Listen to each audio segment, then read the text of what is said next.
Well, hello there. How is everyone? I hope you're all well. You're amazing, amazing, beautiful, wonderful people. And this is video 2 of 2. And it's a midweek hump, and you're looking absolutely amazing. And we're talking about the Delphi case. I don't do much on the Delphi case. I don't talk about it much, but a lot of people have been reaching out to me over the last few days because obviously there's been a few things that have happened in this case. Now, I've always been one. The few times I have spoken about it, I've always said that with respect of the Richard Allen angle in the Delphi case, I always felt that this was a story that reeked of more people being involved. This was it seemed more like a dark web kind of thing than just some random guy who just happened to be on his own, working on his own, absolutely completely, and stumbled across these two young girls and murdered them. I never felt that that's the way this played out. Now, I think it would be a stretch to say that Richard Allen had nothing to do with it whatsoever, even though it's possible. But I do feel that the likelihood is that he has some involvement in it somewhere. But I do feel that this is always, as aforementioned, it's always felt like this is more of a bigger picture with more people, more moving parts.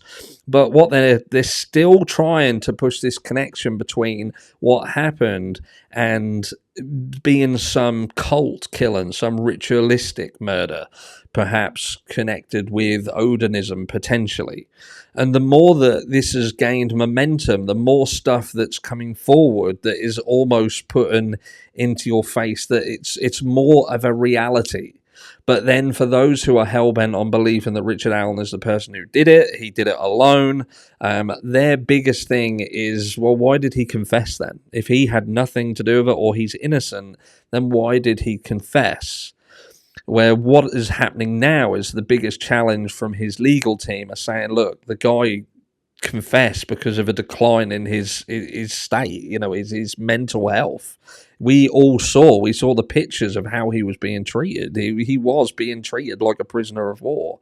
And some may say, I know they're going to say it, and it's, well, he deserved it, what he did, it was a heinous crime. But again, people can't seem to compute with this innocent until proven guilty. People have the right to go through the system and be, have the assumption of innocence until it's proven otherwise. And you could argue that, the presumption of innocence in this should be even more forthcoming because there are so many things, so many odd things around this case. But we're going to go over this latest article because it's crazy. And trigger warning, if you don't want to talk about what has happened to these two girls, if you don't want to hear about it, then this isn't the video for you, because this does go into a little bit of detail with respect of what happened, so be warned.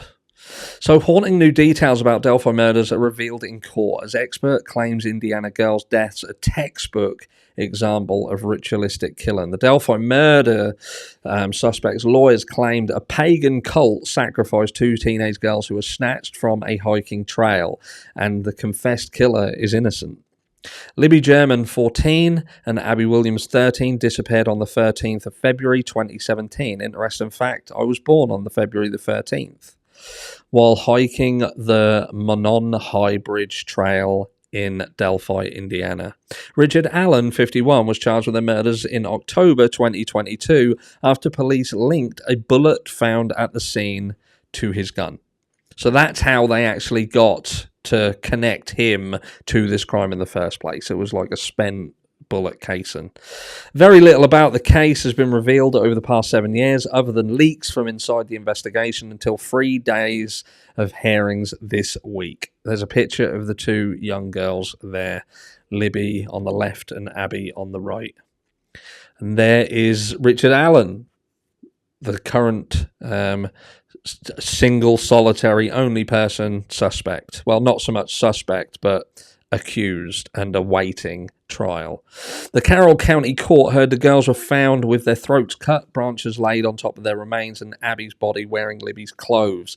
Abby and Libby set out on the trail at 1:35 p.m. and Libby posted a photo at 12:07 p.m. of Abby walking along the bridge. Police believed they were kidnapped at 2:14 and killed within 18 minutes. Prosecutors told the court that Allen confessed to the murders more than 60 times in jail phone calls to his wife and mother and to another inmate.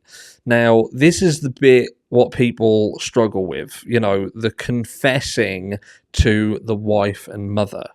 My argument to that would be, look, if this is something bigger and these people who are involved in this have the ability and the desire to do this sort of thing, then is it beyond the realms of possibilities that Richard Allen could potentially think they are at risk and I don't want my family at risk? When you think that you're stuck, this is now, you're done and dusted, and you could potentially leave people at risk, would there be a potential at some point where you say, no, I'm just going to take it on the chin and that's it? That's me done. Also, like I said before, I feel that it's more than likely he had something to do with it.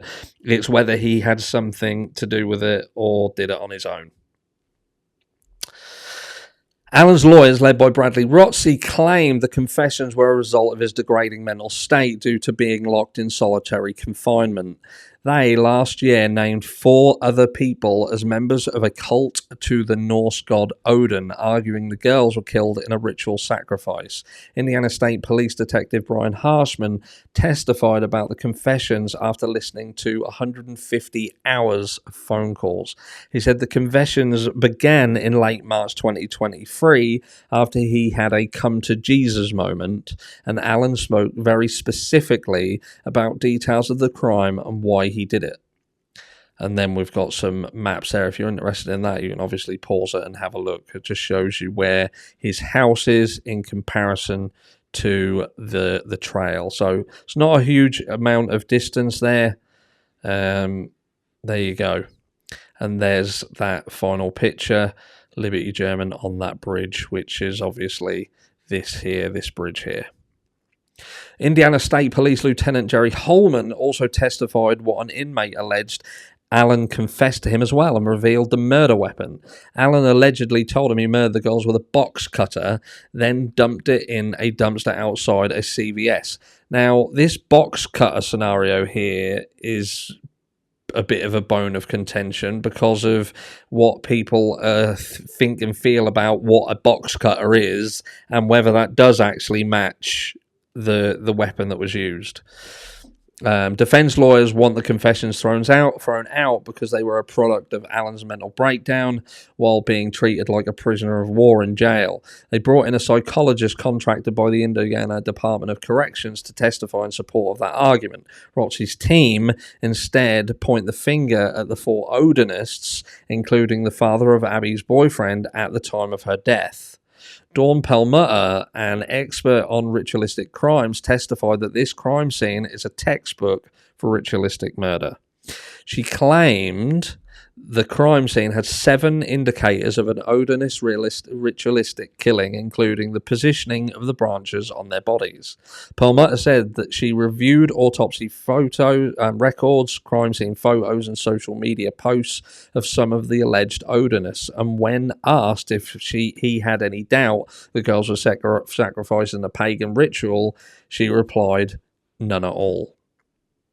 So that's what they're pushing. Now, we could read through more and more and more of this, but I'll leave the link to this in the description of the video because I don't want to make this video too long, because ultimately this has got a long way to go. And I suppose there's 2 questions now. Do you think Richard Allen is guilty? Do you think he's innocent? Or do you think that he's complicit? So when I say guilty, is he guilty as a single solitary individual? Or do you agree with me that this crime and the way that the mechanics of the actual action of murder happened in it is indicative of multiple perpetrators, not just one? There are many people who ask, how did Richard Allen manage to to keep them at bay, to keep them from running away, to keep them from getting away from him. He's not a fucking athlete, is he? But it could be argued if he had a firearm, then could that have been the thing that stopped them? Who knows? Ultimately, this has got to go through the system. But it's one of those where I don't think it's clear cut. I genuinely don't. But for me, what do I think? I think that it's more than likely that Richard Allen, yes, has something to do with it. There is some way that he is connected somewhere. But did he do it alone? I don't think he did. Let me know down below what you think, and I'll catch you all in the next one.